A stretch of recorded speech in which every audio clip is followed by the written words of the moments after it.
अकारण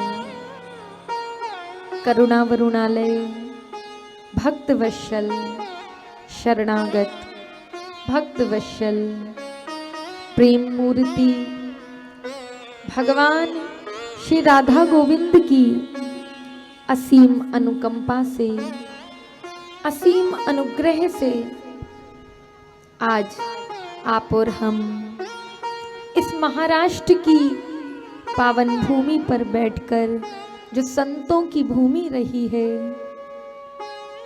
उस भूमि पर बैठकर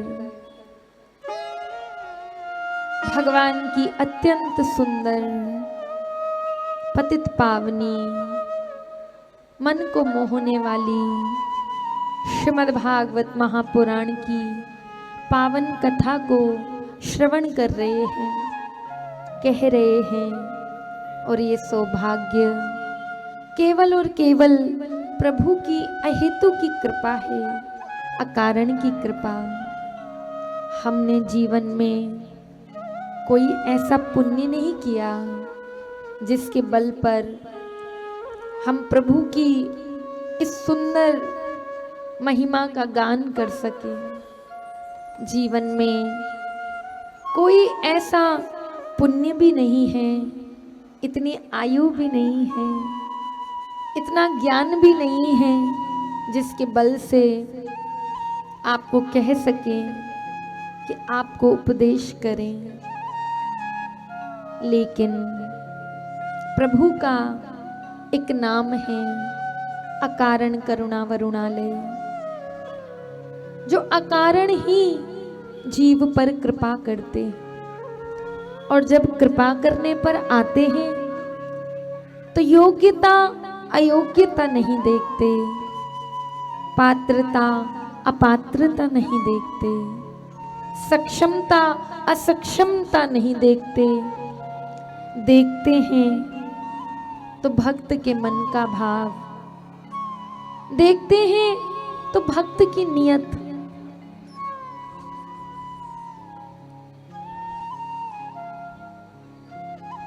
और भगवान जब किसी अपने दास को स्वीकार कर लेते हैं,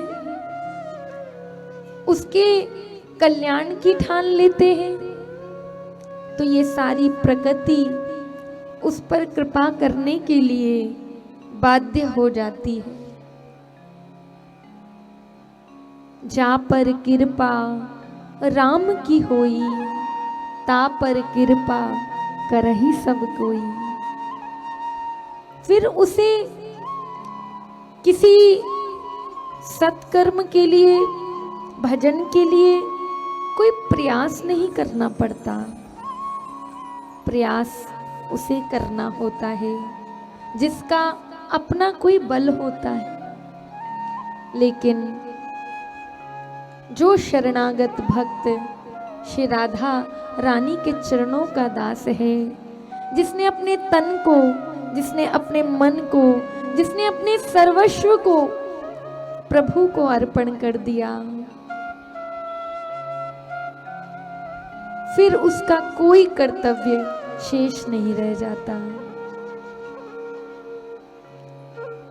अजगर करे ना चाकरी, पंछी करे ना काम, दास मलू का कह गए सबके दाता राम, सबके दाता राम।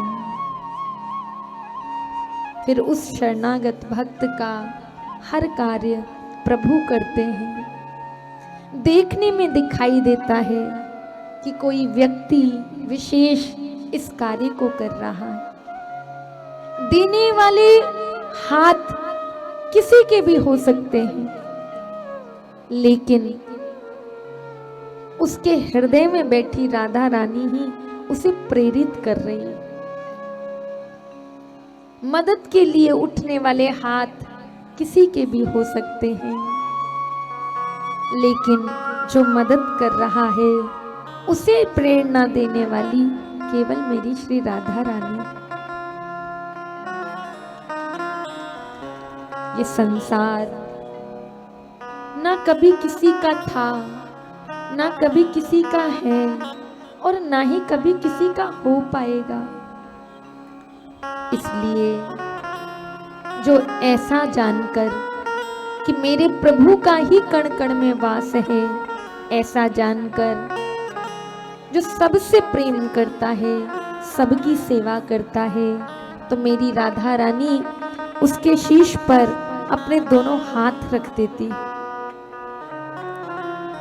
इसलिए प्रभु की उस कृपा को प्राप्त करने के लिए आप और हम यहाँ आए हैं। घर में स्थान की कमी थोड़ी थी, घर में बड़े बड़े एयर कंडीशनर लगे थे, बड़े बड़े डल्लप के गद्दे थे, बहुत सुख साधन थे, लेकिन फिर भी उन सभी सुखों का त्याग कर कर हम धरती पर क्यों बैठे?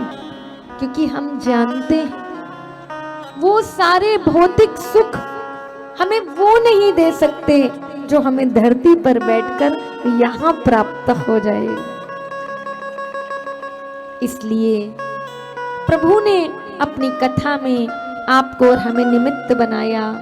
इसके लिए हमारे आराध्य श्री राधा गोविंद के चरणों में कोटि कोटि वंदन, देवादिदेव महादेव और आदि शक्ति के चरणों में बारंबार प्रणाम।